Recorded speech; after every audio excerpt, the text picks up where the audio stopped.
Muito bem. 1ª e 2ª Crônicas.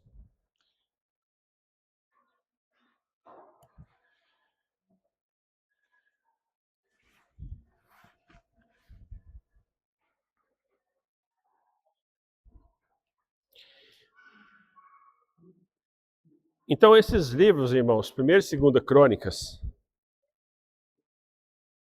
qual que é a diferença deles com os livros de Samuel e Reis? Então, na verdade, os livros de Crônicas tratam também da história dos israelitas, desde o reinado de Davi até o regresso de Babilônia. Então, eles têm o mesmo tema, certo? Ou seja, estão falando sobre os reinados. Agora, a diferença é que eles têm a nova perspectiva, ou seja, uma nova forma de ver, ou de novo propósito, certo? Então, há uma diferença nesses dois relatos. Então, quanto ao conteúdo, aliás, vamos falar primeiro da autoria. Quando falamos do propósito desse livro, nós podemos dizer o seguinte, que Crônicas ele olha do lado mais religioso e do culto e dessas coisas, enquanto que o outro é mais o ponto de vista do reino mesmo, do reinado, né? Enquanto que Crônicas está mais nesse sentido. Então, vamos primeiro à autoria. A tradição atribui os livros de Crônicas apenas de Esdras, ou seja, é bem possível que isso seja verdade. Esses escritos podem realmente ter sido escritos por ele. Então vamos ver que 2ª Crônicas 36, 22. 2ª Crônicas 36, 22.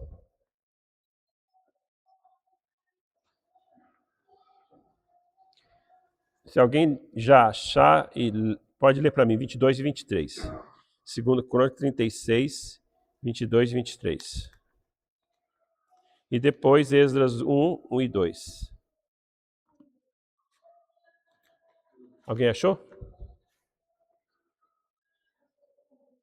No primeiro ano de Ciro, rei da Pérsia, para que se cumprisse a palavra do Senhor por boca de Jeremias, despertou o Senhor o espírito de Ciro, rei da Pérsia, o qual fez passar pregão por todo o seu reino, como também por escrito dizendo: assim diz Ciro, rei da Pérsia: o Senhor, Deus dos céus, lhe deu todos os reinos da terra e o encarregou de lhe edificar uma casa em Jerusalém, que está em Judá.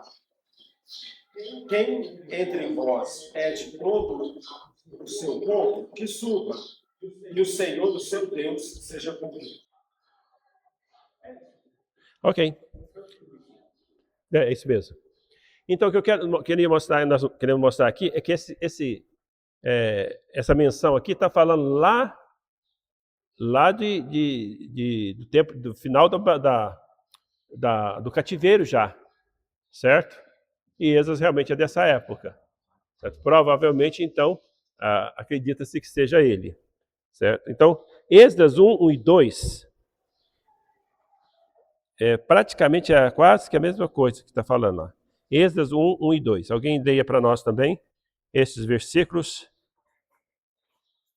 No ano de Ciro, rei da Pérsia, para que se cumprisse a palavra do Senhor, por boca de Jeremias, despertou o Senhor o espírito de Ciro, rei da Pérsia, o qual fez passar pregão por todo o seu reino, como também por escrito dizendo: assim diz Ciro, rei da Pérsia: o Senhor, Deus dos céus, deu todos os reinos da terra e encarregou de edificar a casa em Jerusalém de Judá. Muito bem. Tá vendo? Mais ou menos são bem parecidos os versículos, né? Então está mostrando isso. Então, acredita-se então que seja Esdras que tenha escrito este livro. Então veja, nós vamos ver, Esdras já depois do cativeiro, certo? Então, mas ele vai começar a história, né, quando ele for narrar a história, ele vai começar no rei Davi. Mas ele começa falando da genealogia lá atrás. Nós vamos estar vendo isso aqui. O conteúdo apoia a ideia de que Esdras tenha sido o seu autor, porque veio a Jerusalém juntamente com o segundo grupo de judeus que saíram da Babilônia, com o propósito de expresso de restaurar o culto e fomentar uma reforma religiosa em Judá. Então esse era o propósito da vinda de Esdras, certo? Lá para quando ele voltou para restaurar o culto, fazer a reforma religiosa. Então Deus deu a graça, tocou no coração do rei da Pérsia, certo? Então foi quando eles voltaram. Veja aqui é o propósito do livro, nós estávamos falando. O propósito do livro é fomentar uma reforma religiosa em Jerusalém e cumprir essa finalidade. Começa com 9 capítulos de genealogias, os quais só garante a genealogia intacta, preparativa para a vinda do Messias. Então esse é o propósito, para mostrar ali a genealogia, chegar até o Messias. Então, apesar do cativeiro, mas também fazem para a vinda do Messias, apesar do cativeiro, mas também fazem a conexão entre os judeus que voltaram do cativeiro e a vida nacional antes da queda do reino. Então ele vai começar, quando fala da narrativa dos reis, vai começar lá em Davi de novo, certo? E vai até o cativeiro. Ele finaliza ali no cativeiro, mas ele faz essa menção lá no 2 Crônicas. Aí estou falando primeiro e 2 Crônicas, tá? Então aí no 2 Crônicas já faz a menção da volta dele já. Certo? Não é o propósito falar da volta deles em 1 e 2 Crônicas, porque é até o cativeiro, mas já faz menção, certo? Da sua volta, como o pastor leu lá.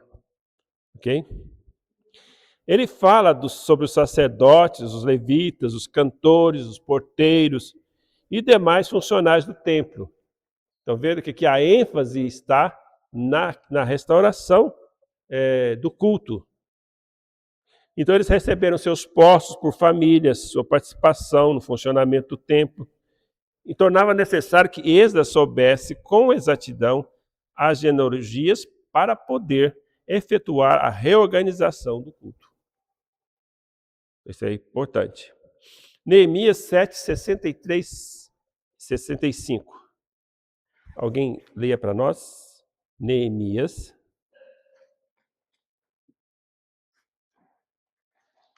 Quem achar?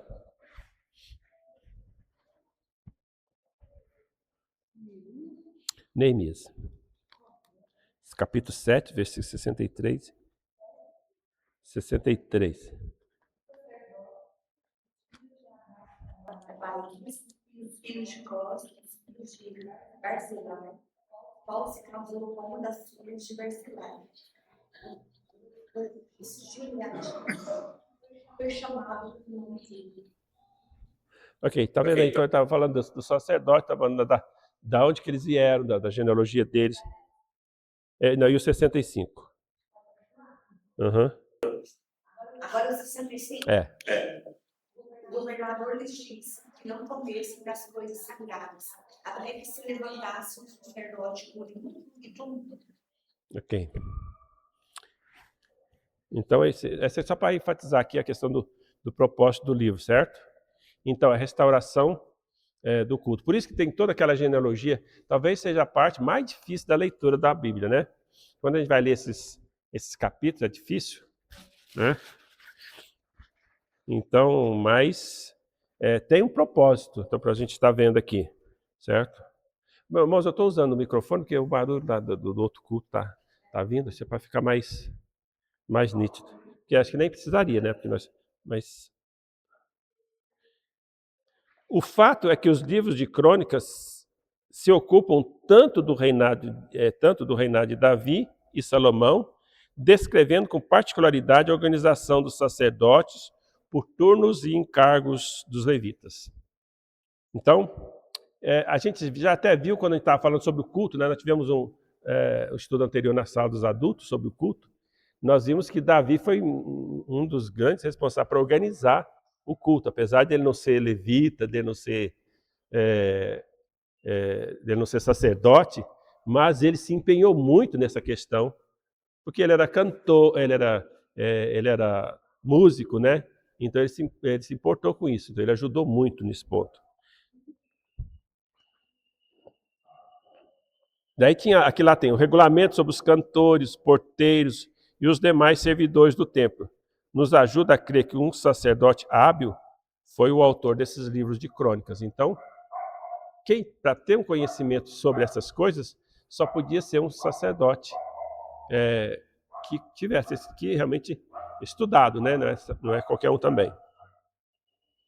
No livro de crônicas, quando está falando de Davi, não se menciona o pecado dele com Batseba, nem as consequências do pecado dele. Então, no livro de crônicas não fala sobre isso, certo?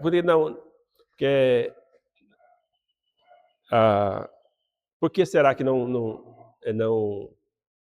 menciona? Porque não tinha importância para o propósito do livro, certo? Então, nós sabemos disso por causa nos outros relatos. Então, o propósito do livro é para a questão do culto, de restabelecer o culto.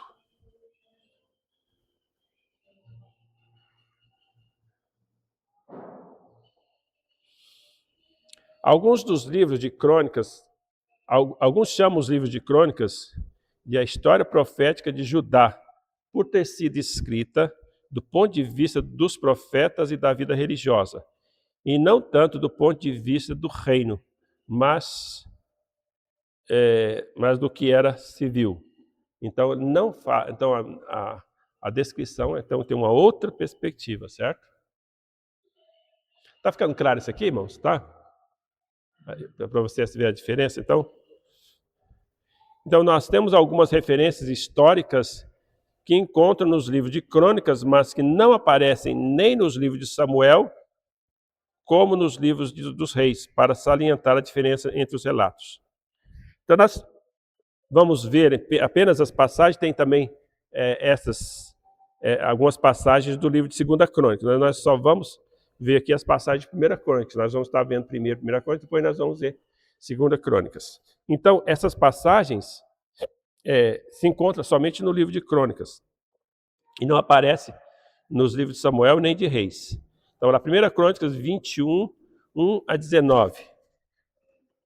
Eu já coloquei o tema aí, só para vocês quiserem ir lá para conferir, vai lá. Nós não vamos ler isso tudo, porque são 19 versículos. Então, o que está falando ali? Está falando Davi faz os preparativos para a construção do templo. Lembra que Davi se propôs a construir o templo? E aí o profeta falou assim, não, você teve uma boa ideia, leva para frente. A sua ideia foi excelente, Deus vai aprovar. O profeta, a primeira reação dele foi que, né? Mas aí Deus pega e fala com ele. Não, ele derramou muito sangue. Certo? Ele não está falando do sangue de Urias, do que foi a cadeira. Ele está falando do sangue que ele derramou nas guerras, certo? Porque, na verdade, a questão da construção do templo era uma coisa assim, com toda a reverência, não é alguém que derramou muito sangue, vai ser o responsável pela construção do templo. Não. O seu descendente, que vai sair das tuas entranhas, eu vou dar paz para ele vai poder fazer isso. É o que ele cumpre na vida de Salomão. Certo? Nós temos também o relato da vida de Salomão depois. Mas, aqui nós temos que, no livro de Crônicas, nós temos que Davi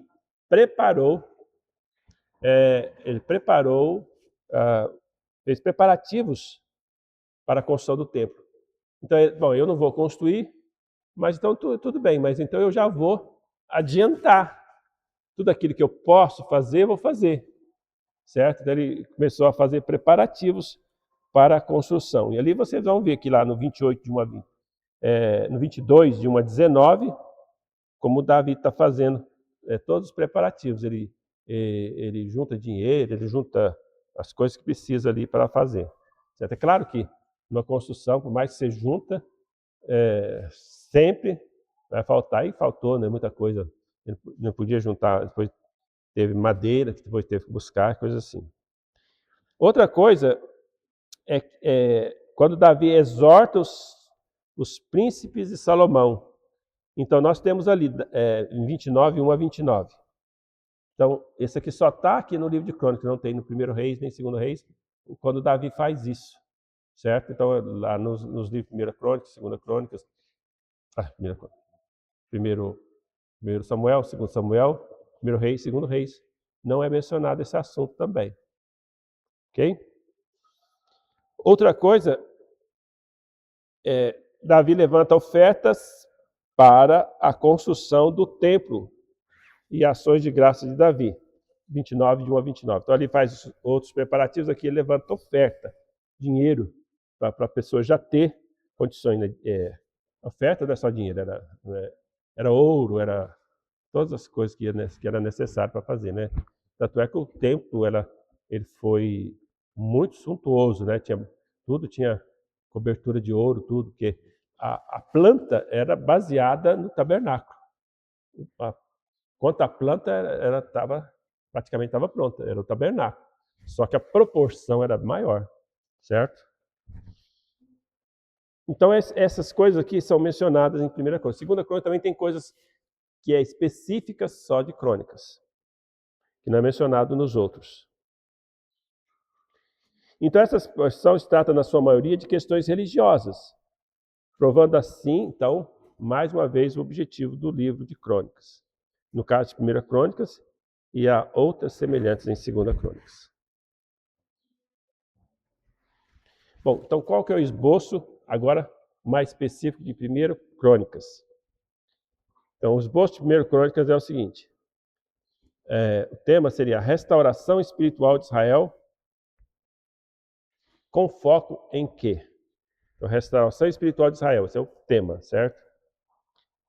Aí nós teríamos, ele vai enfatizar a linhagem de Davi, vai estar enfatizando também o culto, o templo e o culto, o sacerdote e os levitas, e a importância da fidelidade a Deus. Então você pode observar aqui, irmãos, que o livro destaca então a vida religiosa de Judá incentivada e incentiva o povo a voltar para o Senhor. E esse é o objetivo desse livro.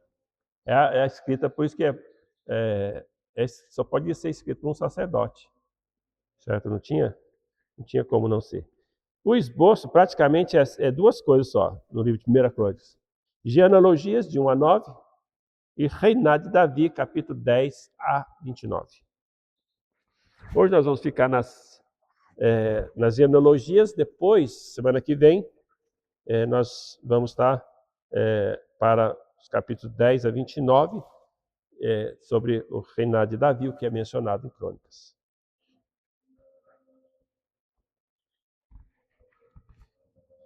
Genealogias. Então, vamos abrir lá só para você acompanhar, irmãos.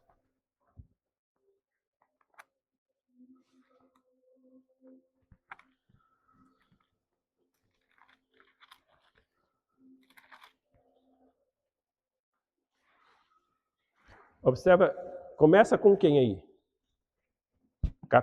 Capítulo 1, versículo 1. Adão. Começa lá em Adão, certo? Adão, Sete e Enos. Aí vai, certo? Então, de Adão até o versículo 28, lá vai falar de Adão até Abraão, certo? Então, esse é o seu objetivo aqui no primeiro capítulo, nessa parte até o 28, certo? Aí, de Adão a Noé.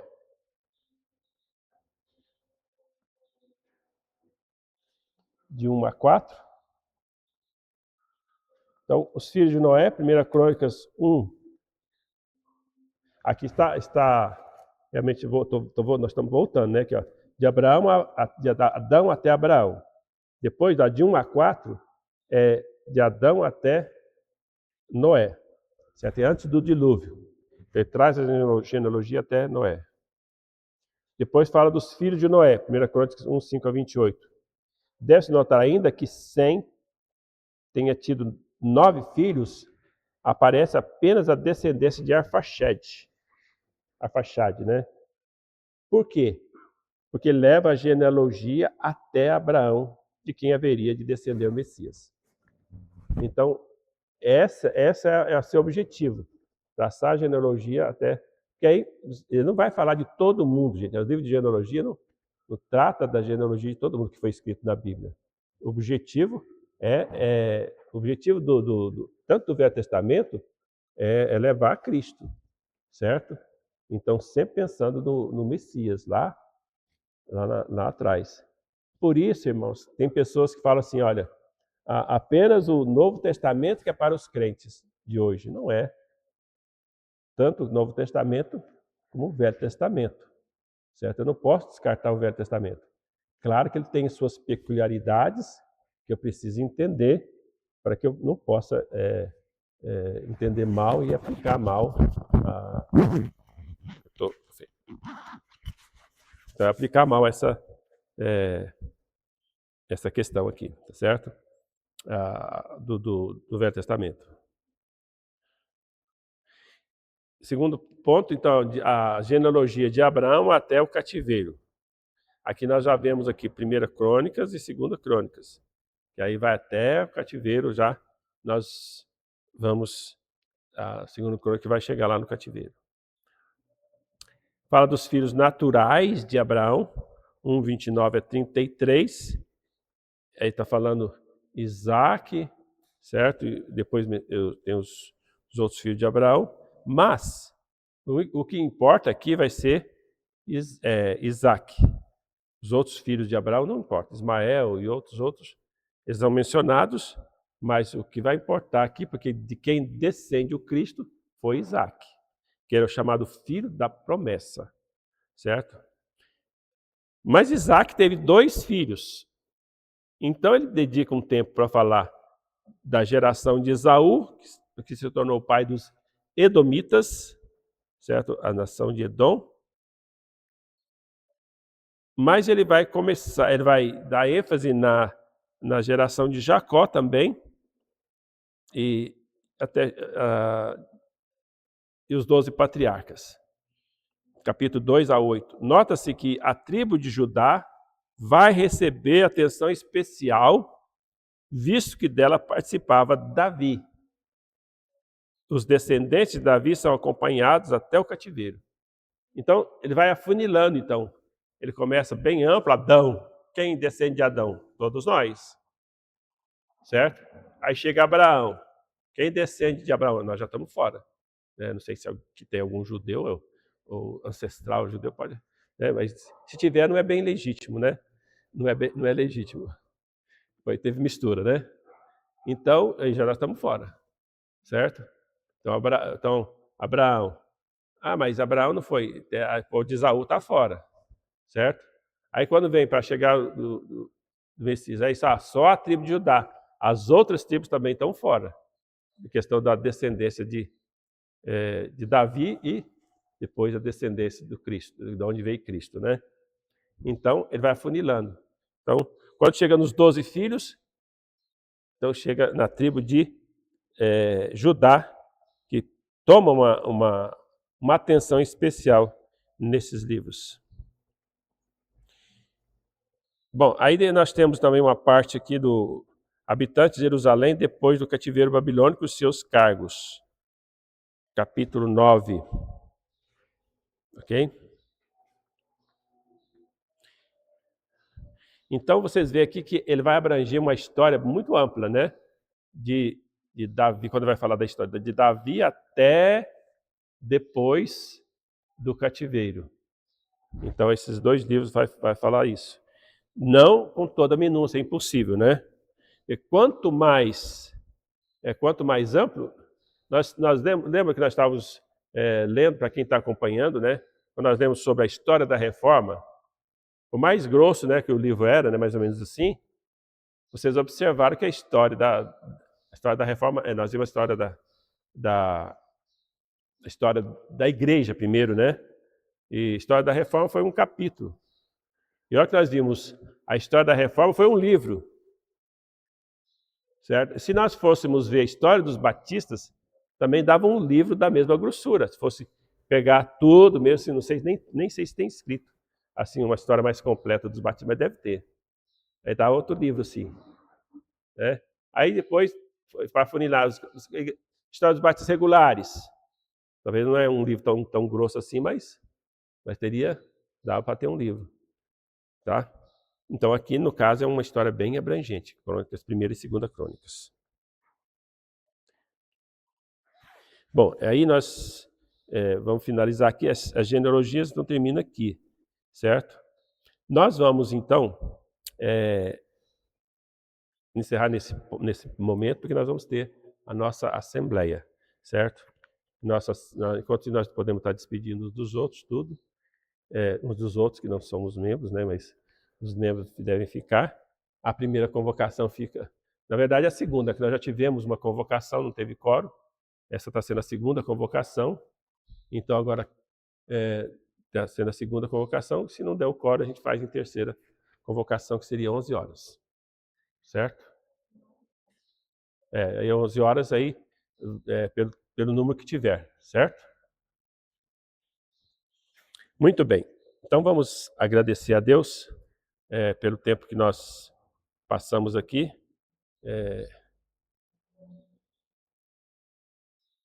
Eu vou pedir para o Alexandre nos levar a Deus em oração, agradecendo. Deus, obrigado pelo momento que nos deu essa manhã. Obrigado pela vida que dada, também. Esteja conosco esse dia, nessa primeira noite, para ser o Senhor.